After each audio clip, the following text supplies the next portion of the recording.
안녕하세요. 반갑습니다. 오늘은 애경 케미칼 이슈들과 함께 주가의 흐름들을 같이 한번 살펴보도록 하겠습니다. 저희 채널에서 이슈가 되는 종목들 영상 꾸준히 업로드해 드리고 있는데요. 영상에 좋아요 한 번씩만 부탁드리겠고요. 우측에는 저희가 운영하고 있는 텔레그램 무료 공부방입니다. 실시간 뉴스나 이슈도 공유해드리고 시황이나 이런 것들도 올려드리고 있는데, 또 좋은 자리에 오는 종목들은 저희가 따로 뽑아서 관심 종목으로 공부방에 또 올려드리고 있거든요. 저희가 최근에 올려드렸던 종목 중에서는 이제 엔캠이라는 종목이 있는데, 보시면 지난 이제 10월 14일에 올려드렸던 엔캠이라는 종목이고요. 검색식 포착 종목, 종목명, 기준, 그리고 3단계 매수 신호 발생이라는 이런 양식으로 관심 종목을 올려드리는데, 10월 14일이 딱 이날입니다. 10월 14일 이날 75,300원에 관심 종목으로 올려드리고 나서, 이때죠. 이때 올려드리고 나서 벌써 109,000원까지 30% 넘는 이런 이제 상승 파동들이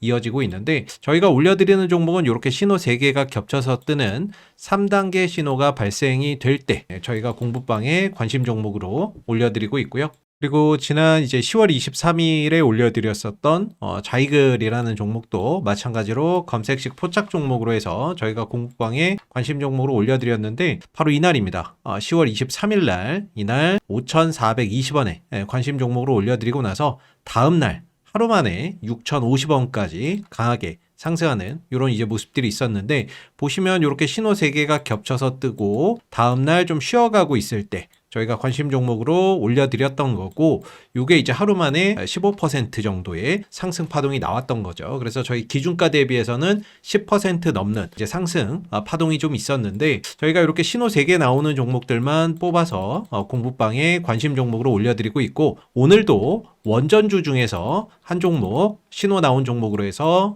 공부방에 올려드렸습니다. 자, 지금 들어오시면 어떤 종목인지 바로 확인하실 수가 있고요. 들어오시는 방법은 지금 보시는 영상 하단에 보시면 더보기에 링크가 하나 있으실 겁니다. 자, 이 링크를 클릭해 보시면 주식 리서치 공부방이라고 해서 설문조사 창이 하나가 나오고요. 아래로 내려보시면 30초면 끝나는 설문조사가 있는데, 간단하게 체크해 주신 다음에 여기 공부방 입장하기라고 되어 있는 부분들 클릭하시면 저희 공부방으로 바로 들어오실 수 있습니다. 오늘 애경케미칼이 이제 1.87% 소폭 하락 마감이 되었습니다. 오늘 시장을 보게 되면 전체적으로 2차전지 주들이, 물론 이제 2차전지 내에서 좀 잘 올라간 종목도 있었지만 전반적으로 봤을 때는 전강 후 약의 장세였고요. 2차전지가 장 초반에는 좀 강하게 갔었는데 뒤로 갈수록 뒷심부족으로 좀 밀리는 그런 이제 모습이었고, 오늘 시장 같은 경우에는 좀 순환매를 돌았죠. 바이오주들이 상당히 좀 좋았고, 뭐 반도체에도 좋았고요. 특히나 이제 조선 이쪽도 오늘 강세 흐름들을 보였던 섹터인데, 전체적으로 보면 최근에 계속 순환을 하고 있습니다. 그래서 2차전지라든지 원전이라든지 로봇이라든지 이런 쪽도 뭐 오늘 쉬어가는 종목들이 있었는데, 상대적으로 또 하루 이틀 지나고 나면 언제 그랬냐는 듯이 이런 쪽으로 또 순환이 오기 때문에 항상 2차전지 관련주들도 그런 어떤 순환매나 이런 것들을 잘 대비할 필요가 있겠고, 그래서 지난주에 이제 애경케미칼이 워낙에 또 강하게 갔었고, 지난주 2차전지가 굉장히 또 강했던 하루였기 때문에 오늘 하루 정도는 좀 쉬어가는 그런 이제 모습이지 않았나라고 생각이 들고, 수급 동향을 보게 되면 오늘 같은 경우에는 외국인이 55,000주가량의 순매도를 나타내면서 지난주 금요일 날에는 83,000주를 매수를 했었고, 그중에 오늘 일부를 또 차익 실현하는 그런 이제 모습들을 보여줬습니다. 자, 반면에 이제 연기금 같은 경우에는요, 오늘 18,000주가량의 순매수의 흐름들이 있었는데 10월 초부터 시작해서 연기금들은 꾸준히 매수에 동참을 하고 있어요.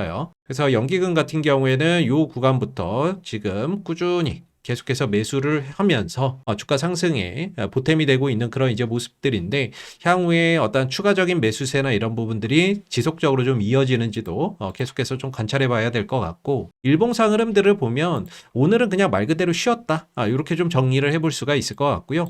거래량이 160만 주 정도 나왔거든요. 거래량 160만 주였는데 지난주에 거의 1300만 주가 터졌으니까 1300만 주에 비교해서 봤을 때 오늘 160만 주면 거래량 없이 오늘 좀 쉬었다라고 볼 수가 있겠고, 오늘 조정이 나오기는 했지만 이 단기 방향성, 5일선도 살아있고 전체적인 어떤 방향성도 우상향 기조를 그려가고 있는 흐름들이기 때문에 조정 이후에 재차 이런 이제 상승 파동이나 이런 것들을 추가적으로 또 만들어낼 수 있습니다. 그러니까 이전에도 보면 이렇게 한번 급등하고 나서 조금 더 확대해서 볼게요. 지난번에 이때도 보면 지난 한 5월달, 6월달이었죠. 이때도 이렇게 거래량 급증하면서 급등 나왔다가 다음날 거래 죽여놓고 살짝 쉬었다가 그 다음날 이제 급등 파동이 한번 또 나왔던 그런 부분들도 있고, 그리고 이때도 마찬가지죠. 이렇게 급등을 한번 했다가 하루, 이틀, 3일 쉬고 4일째 또다시 한 번 더 20% 넘는 급등이 나왔던 그런 이제 부분들이 있었기 때문에 오늘 거래 없이 하락한 부분에 있어서는 급등 이후에 좀 쉬어가는 그런 이제 과정이었고, 지난주 이제 RSI 지수, 이 RSI 상대 강도 지수가 급등으로 인해서 70 이상 과매수권에 좀 진입을 했었는데 오늘 조정으로 인해서 그 과열된 부분들을 좀 식히는 그런 이제 과정이었다라고 볼 수가 있을 것 같습니다. 주봉상 흐름들을 보면 역시나 이제 10월 달부터 주가가 우주선을 확보를 하고 연속적으로 상승 파동들을 이어가고 있는 그런 이제 모습이고, 중요한 거는 이제 전고점 이 부근의 돌파 가능성이겠죠. 이 13,000원 부근대 이 구간을 돌파하면서 새로운 어떤 신고가, 52주 신고가를 경신할 수 있느냐, 이 부분들이 관전 포인트일 것 같고, 만약에 이 신고가를 돌파하지 못하면 결국에는 이건 박스권으로 가는 흐름이기 때문에 신고가를 돌파하면서 새로운 어떤 흐름들을 만들어낼 수 있느냐, 아니면 박스권 흐름 속에 지지부진한 이런 이제 모습을 보일 거냐, 이런 부분들을 향후에 또 주목해 봐야 되는데, 저는 개인적으로는 좀 돌파 가능성이 높지 않나라고 보고 있습니다. 지난주 금요일날 이제 1300만 주 정도의 거래량이 터지면서 사실상 이 기간 동안에 물려 있었던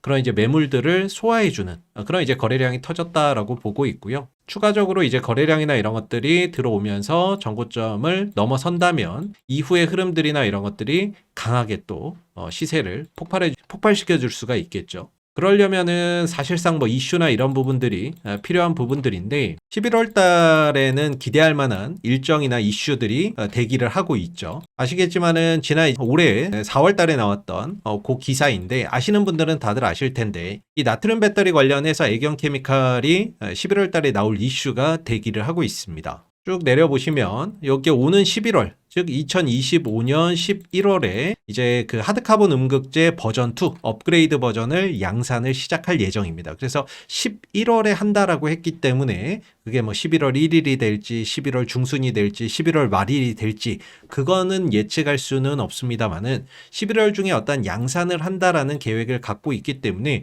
이런 어떤 이슈 속에서 시장의 관심을 불러일으킬 수가 있고, 지금 시장이 유동성이 엄청나게 넘쳐나잖아요. 유동성이 엄청나게 넘쳐나고 있는 그런 장세에서 어떤 이슈나 이런 부분들이 주목을 받으면 2차 전지 내에서도 상대적으로 강세 흐름들을 만들어낼 수가 있고, 또 특징주 기사나 이런 것들이 나올 수가 있겠죠. 이 특징주 기사나 이런 것들이 나오면 역시나 또 시장의 관심이나 이런 것들을 추가적으로 더 받을 수 있는 부분이기 때문에 11월 중에 어떤 이런 이슈 속에서 전고점이나 이런 부분들을 돌파해 나갈 수 있을지, 그런 부분들을 지켜봐야 될 것 같고, 그리고 지금 2026년도부터는 하드카본 음극재 증설도 지금 모색을 하고 있거든요. 계획을 하고 있기 때문에 2026년에 증설을 하려면 한 올해 말 정도에는 어떤 결정이 나오지 않겠느냐라고 생각을 하고 있습니다. 올해 말 정도에 하드카본 음극재 증설 관련된 그런 공시나 이런 것들까지 더해진다라고 하면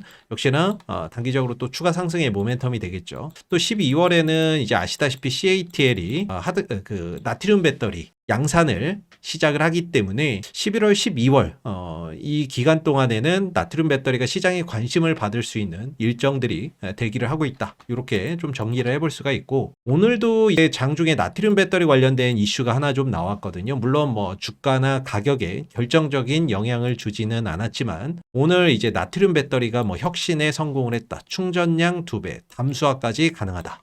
요런 이제 기사가 하나 나왔어요. 주가에 영향을 주지는 못했지만 그냥 요런 좀 긍정적인 기사들 한번 보시면 좋을 것 같은데, 나트륨 이온 배터리 기술이 작은 발상의 전환으로 획기적인 발전을 이뤄냈다라고 하죠. 영국의 서리대학교 연구팀이 기존 통념을 깨고 새로운 방식을 시도한 결과 충전 용량이 2배로 늘어나고 심지어 바닷물을 담수로 만들 수 있는 배터리를 개발하는 데 성공했다라고 보도가 나왔어요. 그래서 새로운 배터리는 기존 모델보다 2배 많은 전기를 저장할 수 있고, 이 나트륨 배터리의 최대 단점이 에너지 밀도인데, 이 에너지 밀도가 기존 모델보다 2배 많이 전기를 저장할 수 있다. 획기적인 어떠한 발전이라고 볼 수가 있죠. 또 시장 최고 성능의 음극재와 거의 맞먹는 수준에 도달했다. 또한 충전 속도도 더 빠르고 400K 이상 충전해도 성능이 안정적으로 유지됐다라는 뭐 그런 기사가 나왔습니다. 물론 이게 지금 연구소 단위의 개발이기 때문에 실제 이게 개발이 되고 그리고 양산이 되고 그리고 제품으로 나오려고 하면은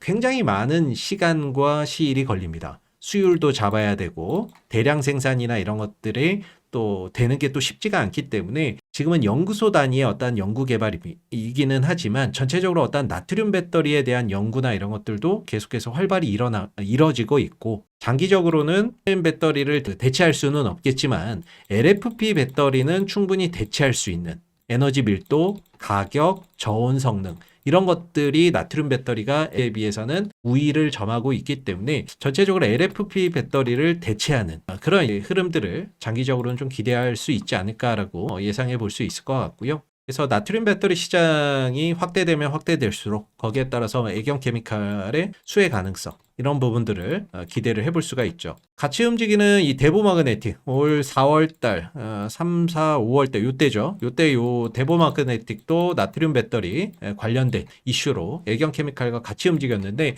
차트의 흐름들이 거의 유사합니다. 급등하고 나서 한 3, 4개월 조정받다가 최근에 회복하고 있는 모습들. 여기도 마찬가지죠. 이 전고점을 뚫고 넘어가야 그 이후에 뭔가 시세나 이런 것들이 새롭게 만들어지면서 추가적인 상승도 가져갈 수가 있는 건데 만약에 이것도 전고점 못 넘어가면 그냥 이제 박스권으로 흘러가는 거기 때문에 다소 좀 지루하게 느껴질 수 있습니다. 자이글도 마찬가지예요. 이것도 대보마그네틱이나 애경 케미칼처럼 나트륨 배터리 이슈로 갔던 종목들. 근데 마찬가지로 여기도 보시다시피 전고점에 딱 걸려 있죠. 요걸 넘어가야 장대 양봉으로 뚫어줘야 새로운 어떤 시세를 만들면서 추가적인 상승이나 이런 것들도 가능해질 수 있겠죠. 애경 케미칼도 마찬가지인데 결국에는 지금 이제 회복, 이 하락에 대한 회복은 어느 정도 이루어졌고 중요한 건 전고점을 뚫고 새로운 어떠한 흐름들을 만들어낼 수 있느냐. 이게 이제 최대 관전 포인트인데 일단 11월, 12월에는 나트륨 배터리 관련된 어떤 이슈나 일정들이 대기를 하고 있기 때문에 그런 이슈 속에서 돌파나 이런 것들이 이루어지는지 그런 부분들을 잘 한번 좀 체크해 보시면 좋을 것 같고 13,000원대 구간을 확실하게 좀 돌파를 해주면 이후에 조정받고 이렇게 가는 N자형 흐름이나 뭐 바로 갈 수도 있고 뭐 눌렀다가 가는 N자형 흐름들이 나올 수도 있고요. 반대로 여기를 이제 돌파하지 못하고 재차 그냥 눌러 내려오게 되면 이 10,000원대에서 또 저가 매수를 하면서 박스권으로 대응하는 그런 전략들이 좀 필요할 수 있습니다. 그래서 지금의 위치가 사실 신규나 이런 것들로 들어가기에는 역시나 또 애매한 자리이기도 하고요. 확실하게 이걸 돌파하고 나서 이후에 눌러줄 때나 이런 때를 이용하는 게 좋겠죠. 보통 이렇게 신고가를 돌파를 하게 되면 이때 돌파, 매매나 이런 것들 하시는 분들이 많이 또 쫓아옵니다. 그러면서 거래량도 막 늘어나게 되는데 그렇게 해서 돌파가 되면 이후에 훨씬 더 탄력이나 이런 것들이 쉽게 나올 수가 있죠. 그래서 기왕이면은 이게 박스권으로 흘러갈지 아니면 돌파하면서 N자형으로 갈지는 모르겠지만 현재로서는 차라리 돌파 이후에 눌러줄 때를 이용하는 게 좋을 것 같고 수익 구간에 들어가 있다라고 한다면 일부를 차익 실현하고 나머지로 돌파나 이런 것들이 이루어지는지를 보는 게 좋겠죠. 그리고 물려 계신 분들, 위에서 물려 계신 분들은 일단은 본전에 오면 어느 정도는 현금 확보를 해 놓은 다음에 돌파가 되면 위에서 다시 매매를 하는 거고 다시 또 내려갈 수도 있잖아요. 물렸는데 본전에 왔는데 안 팔았다가 다시 내려가면 또 시간 소요나 이런 것들이 걸릴 수 있기 때문에 실질적으로 조금 대응을 하면서 이후의 흐름들을 지켜보시는 게 좀 맞지 않을까 싶습니다. 그래서 개인적으로는 이번 11월, 12월이 전고점을 돌파할 수 있는 어떤 이슈나 이런 부분들도 대기를 하고 있고 시장의 유동성이나 이런 것들도 상당히 풍부하기 때문에 돌파 가능성이나 이런 것들을 높게 좀 기대를 해봐도 좋지 않을까라고 생각이 들고 그 과정 속에서 단기적인 조정이나 이런 것들은 얼마든지 또 출현이 될 수 있는 부분이기 때문에 이 조정 시에는 뭐 5일선이나 21선 이런 자리까지도 조정이나 이런 부분들을 줄 수 있다라는 점도 참고적으로 염두하시면서 보시면은 되지 않을까 싶습니다. 자, 오늘 애경 케미칼 주가의 흐름들 같이 한번 또 살펴봤고요. 마지막으로 저희가 검색식에 포착되는 종목들 올려드리고 있는 공부방 들어오시는 방법 다시 한번 안내를 해드릴게요. 자, 이렇게 저희가 이제 관심 종목 올려드리고 있는데 저희는 이 신호 나오는 종목들만 올려드려요. 요 3단계 신호가 나올 때만 그 종목들만 뽑아서 올려드리고 있고 또 최근에 이제 10월 14일 이후에 30%가량 상승 흐름들을 좀 보여줬었는데, 저희 공부방 들어오시는 방법은 지금 보시는 영상 하단에 보면 더보기에 이렇게 링크가 하나 나와 있죠. 링크를 클릭해 보시면 리서치 공부방 설문조사창이 하나 나오거든요. 그래서 아래로 내려보시면 30초면 끝나는 설문조사 간단하게 체크해 주시고, 작성을 완료하신 다음에 여기 공부방 입장하기라고 파란색 글씨 클릭하시면 저희 공부방으로 바로 들어오실 수 있습니다. 감사합니다.